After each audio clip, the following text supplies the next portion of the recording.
Ini ada usaha untuk membungkam kritik dengan simbolisme lewat bangkai ayam, bom Molotov.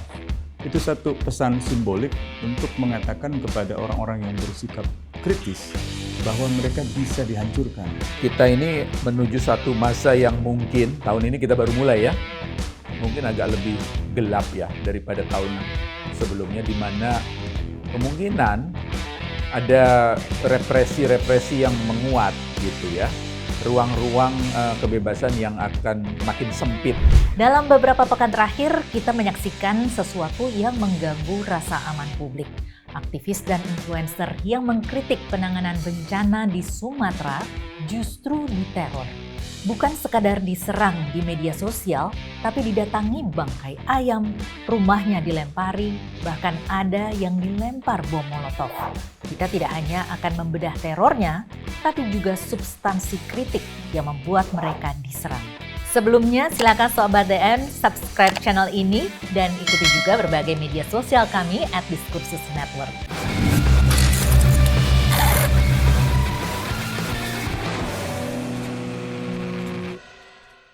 Sobat DN telah hadir bersama kita kali ini Bapak Leonard Simanjuntak dari Greenpeace Indonesia.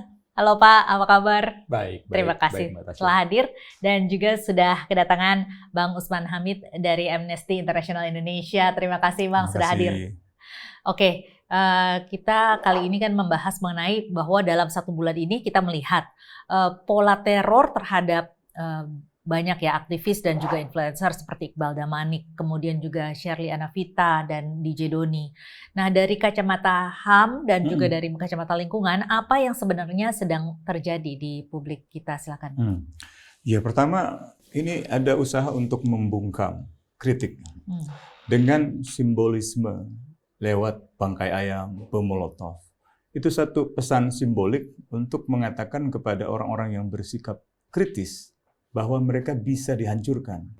Bahwa mereka, misalnya Iqbal, Shirley, atau DJ Doni, itu bisa bernasib seperti ayam yang dibunuh dan menjadi mati. Gitu. Bisa juga pesan-pesan simbolik lain yang memperlihatkan betapa peneror membutuhkan kontrol terhadap masyarakat, terhadap suara-suara kritis itu. Dan ini adalah bentuk negasi dari hak asasi manusia, menegasikan hak asasi manusia, seolah-olah kehidupan sosial politik itu tidak memperbolehkan adanya suara-suara kritis. Gitu. Jadi kita sangat menyayangkan dan kami mendesak negara untuk segera menemukan pelakunya. Kalau dibiarkan, maka negara terkesan memberi restu bahwa apa yang mereka lakukan memang sudah sewajarnya diperlakukan dengan intimidasi, teror, dan lain-lain.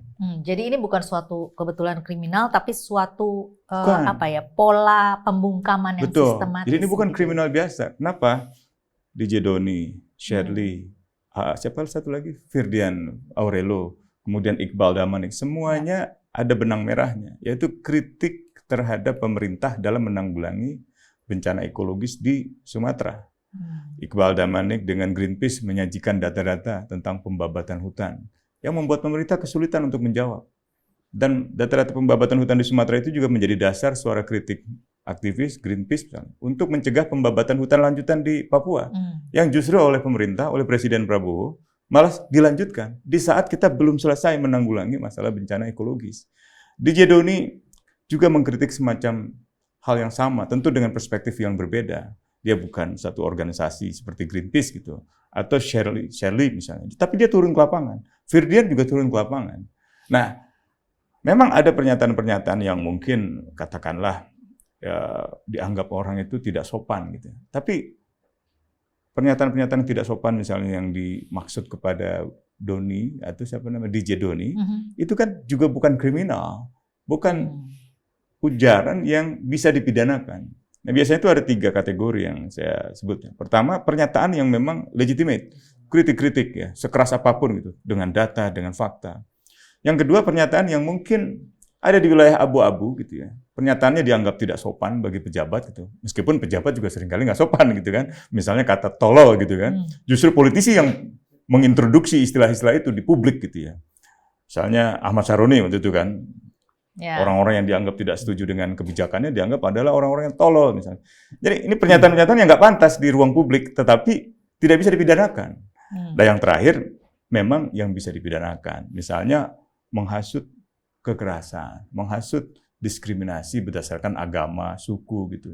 Serangan terhadap seorang Basuki Cahayapurnama misalnya, seorang Ahok dianggap Tionghoa, dianggap non-Muslim, dan karena itu tidak layak menjadi gubernur. Itu serangan pribadi, itu serangan pada karakteristik manusia yang ada di dalam dirinya, entah warna kulit, entah bentuk mata, entah agamanya, entah keyakinan, itu yang nggak boleh. Jadi kita ada di dalam dua ranah, yang pertama dan yang kedua gitu. Yang pertama itu yang seharusnya diperbolehkan. Justru pemerintah harusnya berterima kasih kepada Greenpeace, karena data-data yang disajikan sangat jelas. Amnesty saja, meskipun bergerak di bidang hak asasi manusia, pernah meneliti skandal besar di perkebunan sawit dengan supplier terbesar Wilmar di Sumatera. Ya. Dan banyak sekali pelanggaran hak asasi manusia, terutama terhadap hak-hak pekerja, kondisi para pekerja gitu. Itu juga kami komunikasikan kepada Wilmar untuk bisa ada perbaikan. Nah, apalagi Greenpeace yang memang fokusnya di bidang deforestasi gitu ya, dan seterusnya gitu. Walhi juga begitu, Jatam. Banyak organisasi yang bisa menolong pemerintah untuk mencegah deforestasi. Masalahnya kan apakah pemerintah ingin mencegah deforestasi atau tidak? Karena pada saat yang sama ketika kita menerima akibat yang sangat negatif di Sumatera, 1.000 orang lebih meninggal dunia. Belum lagi yang belum ditemukan. Kemudian ratusan ribu orang kehilangan rumah dan seterusnya gitu. Nah, kalau kita mau mencegah itu terjadi, maka hentikan deforestasi itu. Hentikan ilusi tentang kesejahteraan rakyat itu akan diciptakan melalui pertumbuhan ekonomi berbasis industri makro, industri ekstraktif seperti tambang nikel, tambang batu bara, kelapa sawit. Nah, ini yang saya kira benang merahnya yang dikritik oleh Shirley, DJ Doni, Iqbal, Firdian Aurelio, dan banyak lagi anak-anak muda yang saya kira hampir tiap hari menyuarakan itu. Dan pemerintah harus menjamin kebebasan berekspresi itu. Oke, dan saya yakin juga Greenpeace sudah memiliki banyak sekali data-data terkait dengan deforestasi dan juga perusakan lingkungan. Bagaimana tanggapan dari Pak Leo mengenai teror yang dilakukan terhadap influencer dan juga aktivis ini? Ya, kita sangat menyayangkan sebenarnya karena kami memandang penyelesaian persoalan lingkungan, persoalan iklim itu tidak bisa terlepas dari ruang-ruang kebebasan sipil yang harus ada dan dijamin, ruang-ruang demokrasi yang harus ada, dan bahkan kebebasan pers yang harus ada, yang menjamin bahwa suara-suara kritis itu didengar, dipertimbangkan, bahkan termasuk dalam kemudian perubahan-perubahan kebijakan. Nah, kita melihat ini secara sangat prihatin, kita sangat menyayangkan karena di sini sebenarnya yang terjadi kan adalah fenomena sebenarnya ini manifestasi dari krisis iklim sebenarnya. Jadi curah hujan ekstrim yang dibawa oleh siklon tropis Senyar tersebut itu adalah satu fenomena yang sudah jadi konsensus bahwa itu disebabkan oleh pemanasan global. Nah, bertemu dia dengan kerusakan masif akibat deforestasi yang tadi Bung Usman sebut di hampir seluruh hulu-hulu daerah aliran sungai di ketiga provinsi ini. Yang kemudian tidak mampu lagi menampung curah hujan tersebut. Nah, itu sebenarnya kalau kita melihatnya pemerintah kemudian merasa terganggu atau sangat terganggu, dan mungkin anasir-anasir tertentu yang juga terganggu dari kritik-kritik yang disampaikan baik oleh Iqbal, oleh teman-teman influencers, Shirley dan DJ Doni dan Firdian dan yang lain-lain, karena ini membuka borok kebijakan-kebijakan yang berlangsung berdekade-dekade yang menyebabkan hutan-hutan yang sangat krusial ini, hutan hujan tropis yang sangat krusial untuk menopang daya dukung lingkungan ini, practically sudah hilang sehingga masif bencana yang masif ini dapat terjadi gitu. Sebagai perbandingan ini siklon tropis Sanyar itu sebenarnya masuk kategori 1 di dalam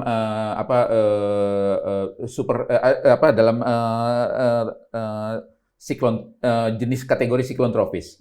Kalau di Filipina di awal November itu ada namanya Super Typhoon Fungwong, itu kategori 4 sampai 5 berkali lipat.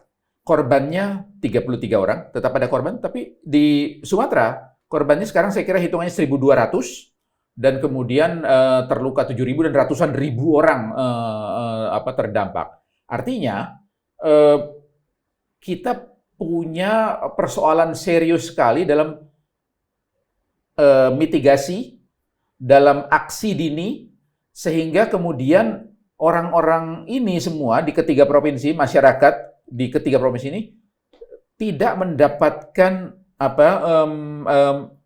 peringatan, dan bukan hanya peringatan dari BMKG ada, tetapi tidak ada respon ini, absen. Negara absen untuk menyiapkan mereka. Di Filipina, saya bandingkan lagi, 1,5 juta orang dievakuasi sebelum Super Typhoon Fungwong itu sampai ke Filipina. Di Sumatera, evakuasi terjadi kepada mayat-mayat, kepada orang-orang yang sudah bergelimpangan, terluka, atau hilang. Jadi, kita ini punya persoalan serius di berbagai aras. Di soal menangani persoalan-persoalan strukturalnya, seperti deforestasi, dan kita tahu deforestasi ini kan sebenarnya terjadi banyak sekali karena praktek-praktek koruptif. Alih fungsi ruang, alih fungsi lahan, banyak sekali terjadi dengan praktek-praktek yang korup. Kemudian juga kita punya persoalan dalam aksi dini yang seharusnya terjadi dalam mitigasi bencana. Kemudian kita juga punya persoalan setelah bencananya terjadi, ini koordinasinya lemah sekali. Ada waktu yang sepanjang Desember itu sebenarnya praktis instansi-instansi ini bekerja sendiri-sendiri, karena kami juga ada di lapangan membantu beberapa mitra lokal, itu koordinasi lemah sekali. Jadi ada kelambatan di sana-sini, ada bahkan sampai minggu ketiga kita masih punya desa-desa yang terisolir, Aceh Tengah, Tamiang. Tamiang ini hampir seluruh kabupatennya terlanda, hampir rusak total, dan juga yang juga sangat mengganggu sebenarnya adalah sentimen ataupun arogansi untuk yang menyatakan bisa nangani sendiri dan tidak membutuhkan bantuan-bantuan dari luar. Sebenarnya bukan hanya bantuan dari luar, bantuan masyarakat sipil pun sebenarnya banyak dipersulit. Jadi atau setidaknya tidak difasilitasi. Padahal aliran bantuan dari masyarakat sipil itu banyak sekali ke sana, tetapi karena koordinasi yang lemah sekali, itu kita mempunyai sampai sekarang banyak sekali komunitas-komunitas terdampak yang belum terjangkau. Bahkan sampai ke minggu ketiga itu masih banyak yang belum terjangkau. Baik, jadi adanya praktek-praktek yang korup, kemudian juga negara absen dalam menyampaikan aksi dini untuk melindungi hak-hak rakyat begitu ya, kemudian juga mitigasi tadi dan juga penanganan yang sangat lambat, itu kan yang membuat para influencer dan juga aktivis, bahkan seluruh rakyat Indonesia yang melihat mungkin menjadi geram begitu ya, sehingga aktivis dan juga influencer ini bersuara. Nah, kembali ke aksi teror yang dialami oleh mereka ini sepertinya memang terlihat mengalami eskalasi dari masalah-masalah sebelumnya. Bagaimana Anda melihatnya? Saya melihatnya memang kita ini menuju satu masa yang mungkin tahun ini kita baru mulai ya, mungkin agak lebih gelap ya daripada tahun sebelumnya, di mana kemungkinan ada represi-represi yang menguat gitu ya, ruang-ruang kebebasan yang akan makin sempit begitu, dan juga pembiaran-pembiaran. Kan sebenarnya kalau teror-teror sebelumnya tidak diselesaikan secara tuntas proses hukumnya, ya kita lihat Tempo kan, Ya, itu dan yang lain-lain itu nggak ada yang selesai. Nah, artinya kemudian itu menjadi, saya memperkirakan itu menjadi faktor pemicu kemudian terjadi lagi teror-teror ini.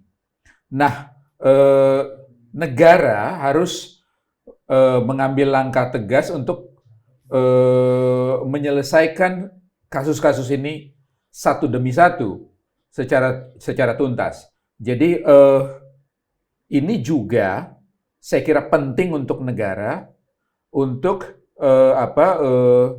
tidak memberikan kesan bahwa negara memberikan ruang untuk teror-teror semacam ini. ya. Nggak boleh itu, begitu. Oke, nah kalau tadi Pak Leo menyinggung sedikit mengenai apa yang telah dialami oleh Tempo begitu ya, mendapatkan bangkai babi ya waktu itu, kemudian juga ini kali ini bangkai ayam begitu. Apakah Bang Usman melihat ini pola yang sama yang dilakukan oleh satu pihak tertentu? Iya, ya pola yang sama. Hanya mungkin pendapatannya lebih beda ya. Yang peneror pertama mungkin bisa lebih punya modal untuk membeli babi misalnya gitu.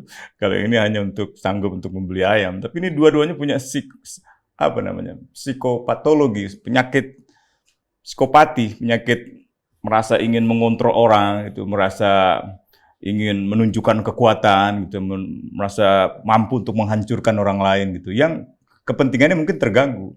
Kalau istilah Bung Leo tadi, borok-boroknya terbuka. Dan mungkin kekhawatiran akan terbukanya borok pemerintah, kebijakan pemerintah dalam pengelolaan hutan adalah alasan tersembunyi di balik penolakan pemerintah atas tawaran dari negara-negara lain.